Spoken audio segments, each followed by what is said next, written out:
Hello everybody, welcome to Mystic Motivation 1111। मेरा नाम राबिया सलीम है और आज हमारा टॉपिक है how to deal with rejection.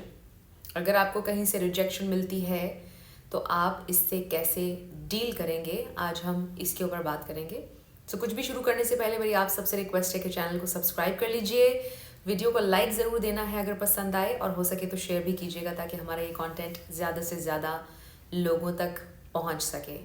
सो मेरे मेकअप को आपने बिल्कुल भी गौर से नहीं देखना, जो मैं बोल रही हूँ उसको आपने गौर से सुनना है। मुझे किसी वेडिंग पर जाना था, तो आई थॉट कि मैं रेडी ही हूँ और क्यों ना थोड़ा सा कंटेंट बना लिया जाए। शुरू करते हैं।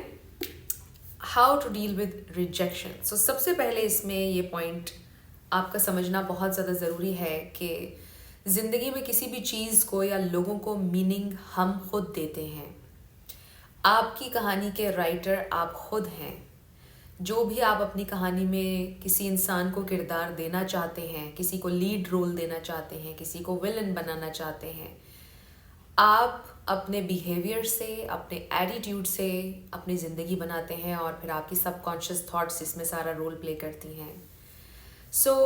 पॉइंट ये है कि ज़िंदगी में हर चीज़ को मीनिंग हम खुद देते हैं। चाहे कोई चीज़ ऑर्डिनरी है या एक्स्ट्रा ऑर्डिनरी है, हम उसको मीनिंग देते हैं। हम उस चीज़ को या उस इंसान को ये समझते हैं कि ये एक्स्ट्रा ऑर्डिनरी है या ये मेरे लिए इम्पॉर्टेंट है, ये आप डिसाइड करते हैं। किसी इंसान का, किसी चीज़ का आपके ऊपर कंट्रोल नहीं है सिवाय आपके। आप अलाउ करते हैं लोगों को किस तरह से वो आपको ट्रीट कर रहे हैं या किस तरह से वो आपके साथ बिहेव कर रहे हैं। जो आपका रिस्पॉन्स है, जो आपके रिएक्शंस हैं और जो कुछ आप बर्दाश्त करते हैं ज़िंदगी में, ऐसे लोगों को आप टीच करते हैं कि वो आपको इस तरह से लेकर चलें या इस तरह से आपको ट्रीट करें। पहला पॉइंट ये है इसमें कि मीनिंग आप असाइन करते हैं। किसी भी इंसान या किसी भी चीज़ की सिर्फ उतनी ही वैल्यू होती है आपकी ज़िंदगी में जितनी आप उसको देते हैं। ये सारे का ताल्लुक रिजेक्शन से बहुत गहरा है, इसलिए मैं थोड़ी सी ये वाली बात आप लोगों से कर रही हूँ कि आप अपनी स्टोरी के राइटर हैं। जब आप लोगों को इतना ज़्यादा मीनिंग देते हैं या किसी चीज़ को मीनिंग देते हैं बहुत ज़्यादा और अपने लिए बहुत ज़्यादा इम्पॉर्टेंट बना लेते हैं, पेडिस्टल पर रख देते हैं, उसके बाद जब वो लोग आपको रिजेक्ट करते हैं या समहाउ रेसिप्रोकेट नहीं करते हैं आपकी फीलिंग्स, आपकी एफर्ट्स को, तो फिर आप हर्ट होते हैं, फिर आपको रिजेक्शन महसूस होती है। रिजेक्शन का रूट कॉज जो है वो यही है कि आप अलाउ करते हैं कि लोग आपको रिजेक्ट करें। समटाइम्स ये भी होता है कि हमारे अंदर फ्लॉज होते हैं जिसकी वजह से हमें रिजेक्शन का सामना करना पड़ता है। मे बी किसी जॉब के हवाले से, मे बी कहीं काम के हवाले से। समटाइम्स हम शायद अपना बेस्ट नहीं दे पाते हैं कहीं। समटाइम्स रिलेशनशिप्स में हम लोगों को फॉर ग्रांटेड ले लेते हैं या समटाइम्स बहुत नीडी हो जाते हैं, तो फिर लोग हमें रिजेक्ट करते हैं। तो इस चीज़ को भी नज़र में रखना बहुत ज़्यादा ज़रूरी है। जब भी आप रिजेक्शन से गुजर रहे होते हैं तो आपने नोटिस करना है कि इसमें आपने कैसे कंट्रीब्यूट किया, बजाय इसके कि आप उसको पर्सनली लें और बहुत ज़्यादा तकलीफ़ में चले जाएं। फिर अब इसी पॉइंट को मैं अपने नेक्स्ट पॉइंट के साथ कनेक्ट करूँगी, और वो ये है कि जब भी कोई इंसान आपको जिस भी तरह से डील करता है या अगर आपको रिजेक्ट करता है, उसका ताल्लुक समटाइम्स आपसे नहीं होता है। लोग जिस तरह से आपको ट्रीट कर रहे हैं, इसका ताल्लुक आपसे नहीं है। लोग अपने आप को रिवील करते हैं। अगर कोई इंसान आपको रिजेक्ट कर रहा है, कोई इंसान आपको हर्ट कर रहा है, तो इसका ये मतलब नहीं है कि आप में कोई कमी है या कुछ आपने गलत किया है। समटाइम्स ये अंडरस्टैंड करना बहुत ज़्यादा ज़रूरी होता है कि it's all about them, it's not about you. Sometimes बहुत सारे लोग अपने अंदर बहुत सी बैटल्स लड़ रहे होते हैं और इसलिए उनको ऐसा फील होता है कि वो दूसरे इंसान की एक्सपेक्टेशंस पर पूरा नहीं उतर सकते हैं, तो वो फिर आपकी ज़िंदगी से चले जाते हैं।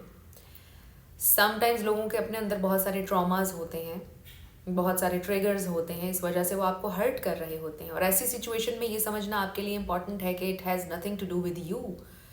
रिजेक्शन को आप इस तरह से कभी भी पर्सनली ना लें। ये आपके ऊपर पर्सनल अटैक नहीं है, इसको आप अपनी ईगो पर मत लें, बल्कि उससे लर्न करें और डिटैच हो जाएं। अगर कोई चीज़ आपके लिए टॉर्चर बन गई है, आपकी मेंटल हेल्थ डिस्टर्ब हो रही है, तो आप वहाँ से डिटैच हो जाएं। इसका सिंपल तरीका ये है।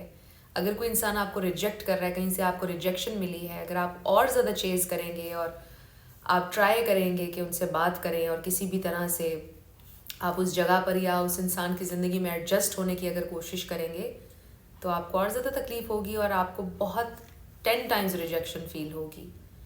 सो रिजेक्शन से आप इसी तरह से डील कर सकते हैं कि आप अपने आप को समझाएं कि it has nothing to do with you, it's not personal, it's about that person और थिंग जहाँ से भी आपको रिजेक्शन मिली है। एंड यू नो कि अक्सर आपने ये देखा होगा लाइफ में, जब जब आपको रिजेक्शन मिली होगी, काफ़ी अरसे के बाद आप जब पीछे मुड़कर देखते हैं तो आप ये सोचते होंगे कि जो हुआ बहुत अच्छे के लिए हुआ और उस वक्त मुझे समझ में नहीं आ रहा था कि ये मेरे लिए ब्लेसिंग है, it's a blessing in disguise. अगर वो इंसान मेरे साथ नहीं है या ये चीज़ मुझे नहीं मिली, ये जॉब मेरी काम नहीं की, मुझे इस काम में सक्सेस नहीं मिली, बट फ्यू ईयर्स लेटर आप देखते हैं कि आप अपनी ज़िंदगी में ज़्यादा बेटर पोजीशन पर हैं, तो फिर आप बहुत ज़्यादा ग्रेटफुल महसूस करते हैं। तो इसको आपने इस तरह से पॉजिटिवली लेना है। एंड लास्ट पॉइंट मेरा इसमें ये है कि रिजेक्शन इज़ रीडायरेक्शन। रिजेक्शन जो है वो हमेशा ही रीडायरेक्शन होती है, आपको बेटर डायरेक्शन में लेकर जाती है, आपके लिए बेहतर होता है, क्योंकि जो चीज़ें आपके लिए हैं हमेशा, वहाँ से कभी आपको रिजेक्शन मिलेगी ही नहीं। तो जहाँ से आपको रिजेक्शन मिल रही है उससे आप डरें नहीं, उससे आप तकलीफ़ मत महसूस करें। ऑब्वियसली ये कहना भी आसान है, यू नो आपकी फीलिंग्स पर आपका कंट्रोल नहीं होता है। ऑब्वियसली ये नॉर्मल है, जब आपको कहीं से रिजेक्शन मिलती है तो आपको तकलीफ़ होती है बहुत ज़्यादा, बट आपने इस चीज़ को अंडरस्टैंड करना है कि आपने कैसे कंट्रीब्यूट किया उसके अंदर। एंड मोस्ट इम्पॉर्टेंटली आपने ये सोचना है कि it has nothing to do with you. इस तरह से आप रिजेक्शन से डील कर सकते हैं। सिंपली अपने आप को ये समझाएं कि it has nothing to do with me, it's all about that person और दैट थिंग, वट एवर, वो जॉब, वो जो भी है मेरे लिए शायद इससे बेहतर है। सो वो रिजेक्शन नहीं होती है, वो हमेशा रीडायरेक्शन होती है, आपको बेहतर डायरेक्शन में लेकर जाती है। सो इस तरह से आप रिजेक्शन से डील कर सकते हैं और इसको कभी भी पर्सनली मत लें। अगर कोई इंसान आपको ठुकरा रहा है, आपको खुद पर कॉन्फिडेंस होना चाहिए।